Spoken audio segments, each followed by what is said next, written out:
Shout out sa aming baby girl na si Ayo girl. Kahapon kasi naglangis siya. So, healthy kasi ito na ilagay natin sa hair or sa buhok or nung mga bata pa kami. Ito nga yung nilolotion sa amin ng nanay ko. Ayan ang aming nanay. Wow. Nilalangisan din yung aming buhok kasi ito yung nagpapa-healthy growth sa ating buhok. Hello guys. Ibabahagi ko sa inyo kung paano magawa ng mantika or ng langis gamit ang gata ng niyog.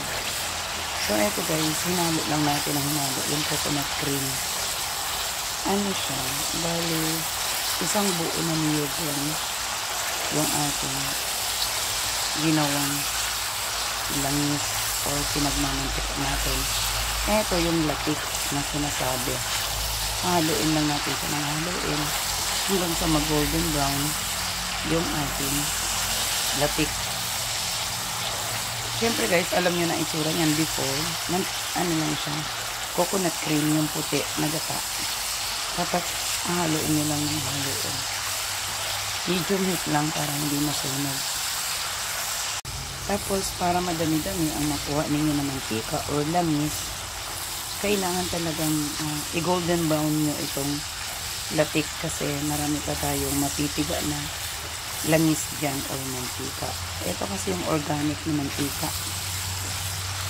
So, ayan guys, medyo malapit na siya sa golden brown.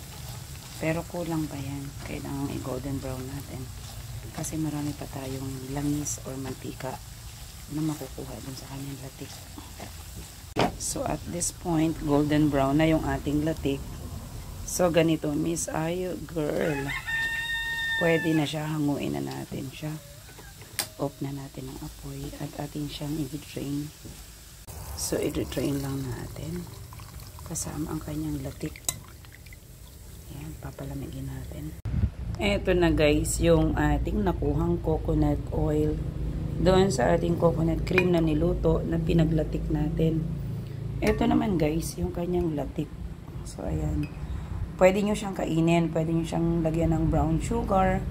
Pwede siyang ilagay sa biko. Pwedeng ilagay sa kung ano mang kakanin na gusto nyo. So, ayan. Eto guys, ang magiging itsura ng coconut oil. At ganyan naman yung kawali.